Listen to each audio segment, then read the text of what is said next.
Bonjour à toutes et à tous, c'est Emmanuel Correa. Aujourd'hui, nous allons revoir l'outil traçage avec un exemple concret. Je vous avais déjà parlé de cet outil lors de la mise à jour de la dernière version de Photoshop.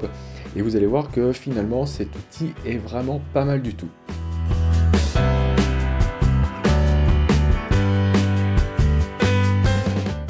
Alors je vais commencer par ouvrir cette image, je vous mets bien sûr le lien de celle-ci dans la description, et là on est en présence d'un PNG avec de la transparence. Alors vous vérifierez de bien prendre le PNG, ne trichez pas, ne prenez pas la version vectorielle car elle existe sur le lien que je vous ai indiqué. Donc ici on va partir du postulat que on a une image à base de pixels et on souhaite vectoriser une des formes. Du coup, je vais aussi partir avec l'idée qu'on n'a pas de transparence. D'accord? Donc je vais ajouter par-dessus un calque de type couleur unie que je vais mettre en blanc.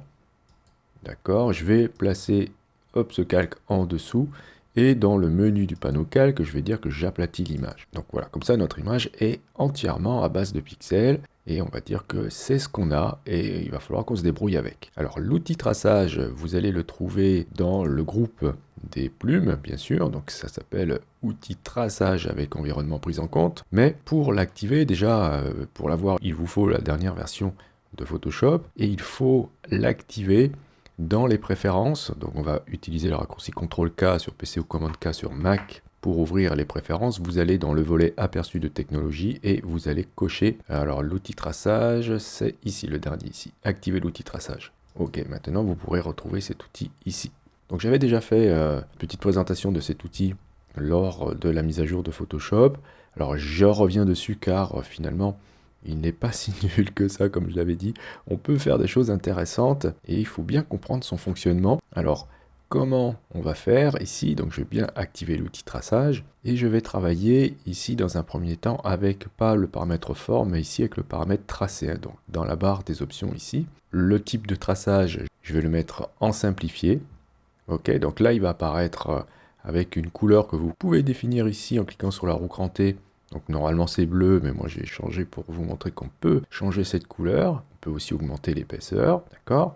Et je vais mettre le détail ici à 1%. Je veux vraiment que ce soit peu détaillé pour qu'on puisse avoir un tracé simple, ok? Et je vais même activer ici les ajustements automatiques, ce qui permet de corriger certaines erreurs lors du tracé. Alors, il y a vraiment une chose qu'il faut comprendre, cet outil fait appel à l'intelligence artificielle et prend en compte l'environnement, et du coup, la valeur de zoom sur votre image sera hyper importante pour que l'intelligence artificielle puisse trouver ce qui se passe dans l'environnement.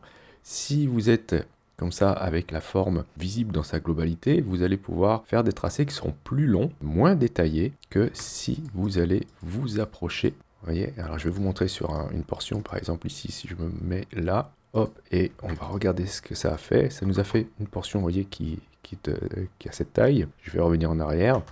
CTRL Z et je vais me reculer un peu et je vais recliquer au même endroit. Regardez, on va chercher beaucoup plus loin. Donc voilà, ça c'était important de le savoir. Autre chose aussi importante, vous voyez cette forme est toute petite, la taille du document ici est vraiment minuscule, donc ce que je peux faire c'est agrandir la forme pour ensuite avoir quelque chose de plus gros et peut-être plus facilement décernable par l'intelligence artificielle. Donc je vais aller ici prendre l'outil rectangle de sélection, faire une sélection de cette petite souris, je vais utiliser CTRL-J ou Command-J sur Mac pour faire une copie de cette sélection sur un nouveau calque. Ensuite, avec le calque sélectionné, je vais activer la commande transformation manuelle avec CTRL-T ou commande T. Ok, et je vais agrandir cette petite souris comme cela. Voilà, ok. Donc là, je pense que ce sera plus simple avec des pixels plus nombreux pour décerner la forme. Donc je vais reprendre l'outil traçage, je suis toujours en mode simplifié, et maintenant, tac, vous voyez, j'ai tout le tour qui vient d'être réalisé. Donc ce que je vais faire, c'est que je vais déjà sélectionner le contour intérieur. Donc, je vais voir si je zoome un peu, si c'est pas un petit peu mieux. Hop, voilà, là j'ai tout. J'ai tout l'intérieur. Donc je vais faire un premier clic. Et je vais ajouter cette patte ici, donc toujours à l'intérieur. Je vais aussi faire cette patte là. Et pour l'instant, vous voyez, ça sera tout ce qui est en gris. Alors il manque un petit bout ici, à l'intérieur là. Alors je vais zoomer, peut-être pour... Voilà, vous voyez ici, il y a un petit souci là. Donc je vais encore zoomer pour ne prendre que cette partie-là. Des fois c'est un petit peu capricieux. Donc ce que je fais ici, c'est que je clique ici sur le dernier point. J'appuie sur majuscule. Vous voyez, j'ai un petit trait magenta ici qui m'indique que je vais pouvoir ajouter, voilà, l'extrémité ici. Donc ça, ce sera l'intérieur. Ok, alors vous allez chercher le panneau dans le menu fenêtre, le panneau tracé. Ok, donc on a ici le tracé de travail que je peux renommer fond. Il est important de renommer ces tracés de travail. Ok, et on peut tester ça. Si j'ajoute sur ce tracé, depuis le panneau calque ici, je vais aller chercher encore une fois un calque de remplissage de type couleur unie. Hop, et bien je peux tout de suite créer une forme vectorielle à partir de ce tracé ici. Donc là, je m'aperçois qu'il manque un petit bout. Donc je peux récupérer comme j'ai fait tout à l'heure. Donc je vais cliquer ici sur l'extrémité du tracé pour le sélectionner. J'appuie sur majuscule, hop, et je peux le rajouter. Donc ici c'est pareil. Je clique ici. J'appuie sur majuscule. Là, il n'y a rien qui est reconnu. Donc, quand ça vous arrive, eh bien, vous prenez la plume normale et vous allez relier tout simplement ce point à celui-ci. Hein, parce que bien sûr, on a toujours accès à la plume normale, évidemment. Ok, donc là, j'ai corrigé ça. Donc, ce que je vais faire, c'est que je vais refaire un autre calque. Celui-là, je vais le supprimer. Tac. Et bien sûr, mon tracé est sélectionné. Je vais dans le panneau calque et j'ajoute un calque de remplissage de type couleur unie pour avoir corrigé ça. Et je vais ajouter un autre tracé pour les contours. Donc là, ce que je peux faire, c'est que le tracé de travail, je vais l'appeler fond. Ok. Le fond, là, je peux le supprimer. Voilà, parce que rappelez-vous tout à l'heure, il n'était pas bon. Donc ce que je vais faire maintenant, c'est ajouter un autre tracé. Ça sera plus simple que de partir avec un tracé de travail. Me mettre à l'extrémité ici. Hop, et voilà, ça m'a fait tout ça. Je vais ensuite me mettre à l'intérieur. Ok, ensuite sélectionner à nouveau la patte ici. Voilà, là elle est bien reconnue. Ensuite, celle-ci, cette petite partie-là. Et je vais aussi ajouter le contour pour l'oreille ici. Ce petit bout et ce petit bout. Donc voilà, tout ce qui est noir ici, je l'ai sélectionné. Alors je peux aussi faire du coup l'œil. Voilà. Voilà, puis je vais ensuite faire en sorte que tout ça devienne noir. Et comment je vais faire ça? Je vais bien faire attention à prendre la flèche noire et sélectionner mes tracés. Alors voyez ici, j'ai bien sélectionné ce tracé-là qui est le tracé intérieur, celui-ci.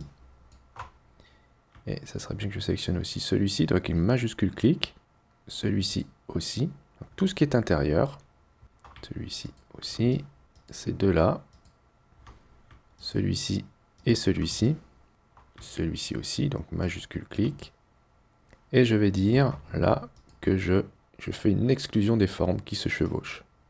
Ok, donc on voit ici qu'on n'a qu'un tracé de l'épaisseur.